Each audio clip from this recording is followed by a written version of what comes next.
Oi, esse é o canal Até a Posse e hoje vamos aprender as 15 questões mais cobradas sobre prazos dos atos processuais. Em primeiro lugar, em qual prazo são realizados os atos processuais? De acordo com o disciplina o artigo 218 do CPC, os atos processuais serão realizados nos prazos prescritos em lei. Portanto, quando a gente quiser saber qual é o prazo de determinado ato processual, temos que ir para a lei, mais precisamente para o Código de Processo Civil.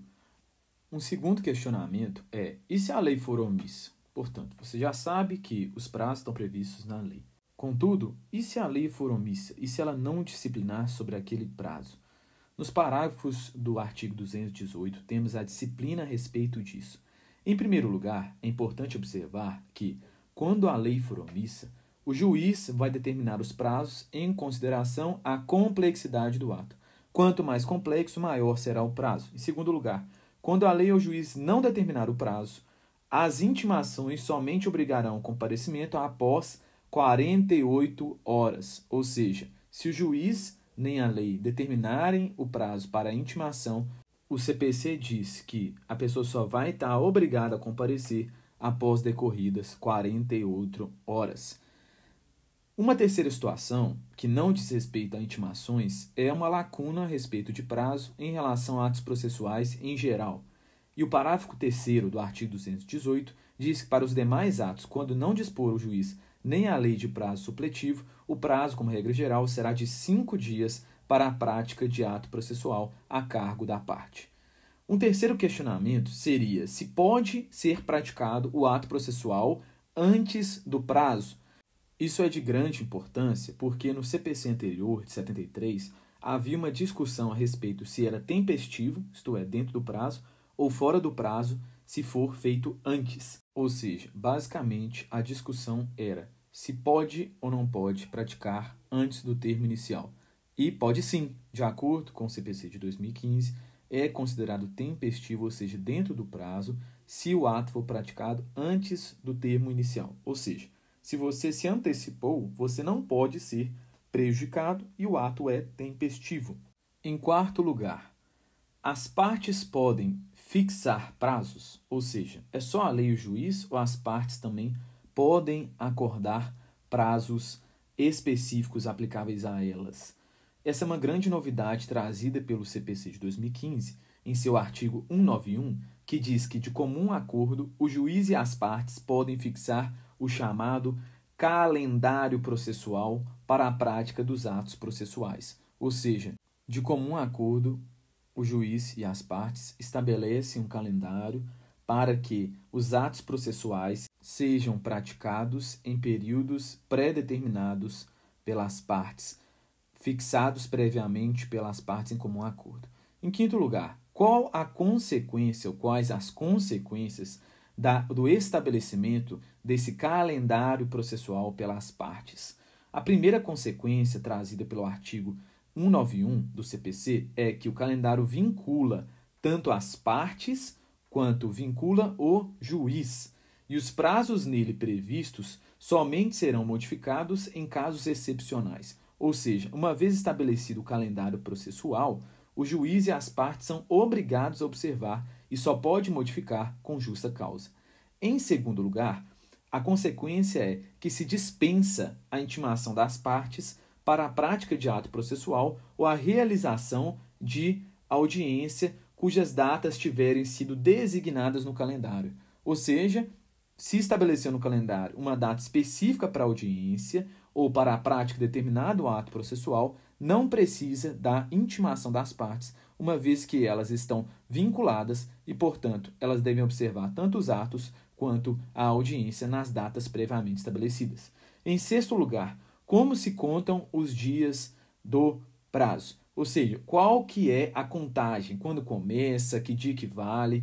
No artigo 219 diz que apenas serão considerados os dias úteis, ou seja, apenas aqueles dias considerados úteis pelo calendário adotado na República Federativa do Brasil são os dias que contarão no prazo processual. Por exemplo, se você tem um prazo de 10 dias, vai se pular o sábado e o domingo, por exemplo. No artigo 224, diz que se exclui o dia do começo e se inclui o dia do vencimento. Ou seja, basicamente, o dia do começo ele não conta com o prazo e o dia do vencimento ele se inclui. Então, se começou numa quarta-feira, o primeiro dia vai ser a quinta e não a quarta. E, no caso, se caiu na terça-feira o último dia, ele se inclui como dia do vencimento. Se você combinar esses dois artigos, o que fala dos dias úteis e o que fala do início e do vencimento, vai ter um problema. E se o último dia ou o primeiro dia cair num dia não útil? No caso, de acordo com o parágrafo único, diz que vai ser protraído para o primeiro dia útil seguinte, se coincidirem com o dia em que o expediente forense for encerrado ou iniciado depois da hora normal, ou houver indisponibilidade da comunicação eletrônica. Ou seja, você adia por mais um dia, você protrai por mais um dia, se cair o dia do começo ou do vencimento, em um dia em que não há o expediente forense de forma regular, de forma ordinária e normal. Ainda nesse tema, é importante entender quando vai ser o início. E o início da contagem se dá no primeiro dia útil que se seguir ao da publicação. Ou seja, o início do prazo é só no primeiro dia útil depois da publicação. E quando que começa a publicação? O que é a publicação? No parágrafo 2º, diz que a publicação será o primeiro dia útil seguinte ao da disponibilização da informação no Diário de Justiça Eletrônico, também chamado de DJE. Portanto, a ordem é o seguinte. Primeiro, disponibiliza a informação no DJE.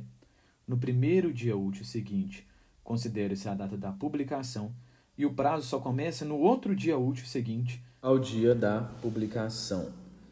Em sétimo lugar, temos o seguinte questionamento. A contagem dos prazos ela pode ser suspensa? Sim ou não? De acordo com o CPC, a contagem dos prazos processuais pode sim ser suspensa.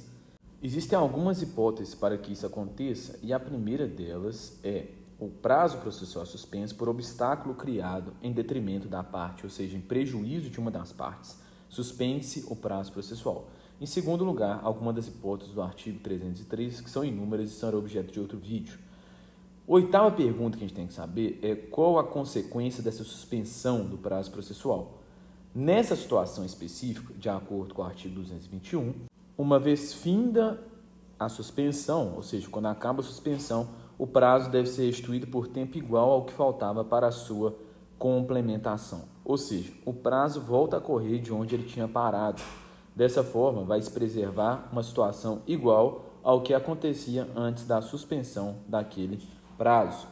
Ou seja, o prazo é restituído em tempo igual ao que faltava para a sua complementação. Nesse ponto é importante fazer uma diferenciação em relação à interrupção, que, diferente da suspensão, o prazo volta a correr do zero, ou seja, independentemente se faltava pouco tempo, volta a correr do zero. Em nono lugar, e para os lugares de difícil transporte, ou seja, lugares de difícil acesso, difícil transporte, como que ficam os prazos? Não seria injusto permanecer o mesmo prazo? De acordo com o CPC, sim, seria injusto. E por isso, no artigo 222 do CPC, na comarca, seção ou subseção judiciária, onde for difícil o transporte, o juiz poderá prorrogar os prazos por até 2 meses. Ou seja, o juiz, nessas situações específicas, pode prorrogar o prazo processual por até 2 meses. Lembrando que se aplica, portanto, a lugares de difícil transporte e acesso para equilibrar a situação. E em décimo lugar, o juiz pode modificar, portanto, qualquer prazo, se ele pode modificar nos lugares de difícil acesso, qualquer tipo de prazo pode ser modificado ou tem algum tipo de restrição pela lei? De acordo com o artigo 222, não. O juiz não pode modificar qualquer prazo. De acordo com o parágrafo único do referido artigo, ao juiz é vedado reduzir os prazos peremptórios sem anuência das partes. Com anuência poderia. Que seria um prazo peremptório, serão aqueles que estão previstos de forma cogente na lei, obrigatória na lei, e o juiz deve observar. 11ª pergunta. Quando finda o prazo, o juiz precisa se manifestar? O juiz precisa falar que acabou o prazo, que a parte perdeu a oportunidade de se manifestar? De acordo com o artigo 223 do CPC, não. O juiz não precisa. Decorrido o prazo, extingue o direito da parte de praticar ou de emendar o ato processual. Acabou o prazo, extingue o direito de forma automática, independentemente de qualquer declaração judicial, ficando assegurado, mas, portanto, que a parte prove que não realizou o ato por justa causa. 12ª pergunta. A parte, ela pode renunciar a um prazo processual? De acordo com o artigo 225, sim. A parte poderá renunciar ao prazo estabelecido exclusivamente em seu favor, que beneficia aquela parte, desde que faça de maneira expressa, ou seja, além do prazo ser exclusivo em seu favor, ela tem que fazer desde que faça de maneira expressa. Ou seja, todos devem estar cientes de que aquela parte renunciou ao prazo que lhe era favorável. 13ª pergunta. Quais são os prazos aplicáveis aos serventuários, ou seja, aqueles funcionários públicos responsáveis por auxiliar o juiz na condução do processo? São 2 prazos. Em primeiro lugar, para remeter os autos conclusos, deve ser observado o prazo de 1 dia, ou seja, remeter os autos conclusos deve ser observado o prazo de 1 dia. E esse prazo de 1 dia, ele leva em consideração, de acordo com o artigo 228, o momento em que houver sido concluído o ato processual anterior.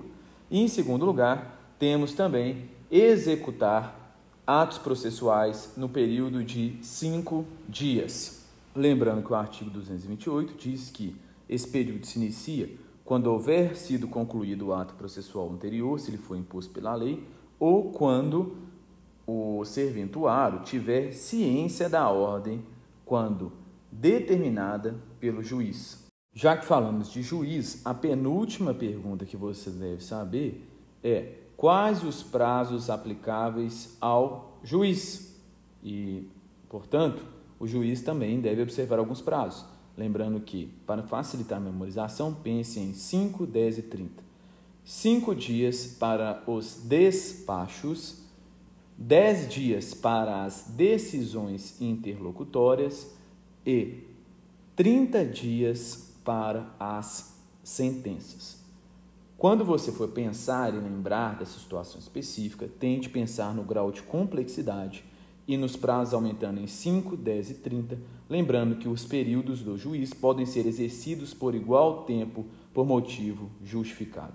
E a última pergunta é com relação aos litisconsortes, ou seja, quando tem mais de uma pessoa em um polo da relação processual. O prazo será o mesmo? Exemplo, tem 2 autores, tem 2 réus, 3.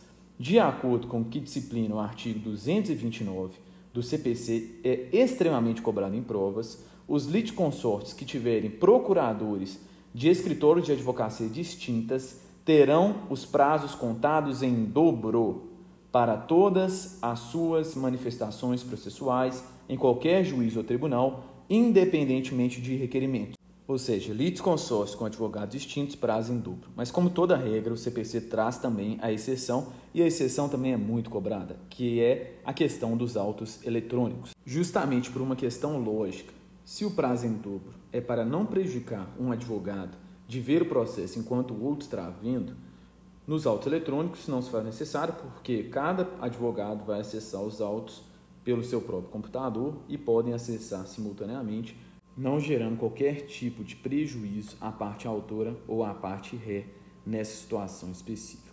Esse foi o vídeo de hoje, espero que vocês tenham gostado.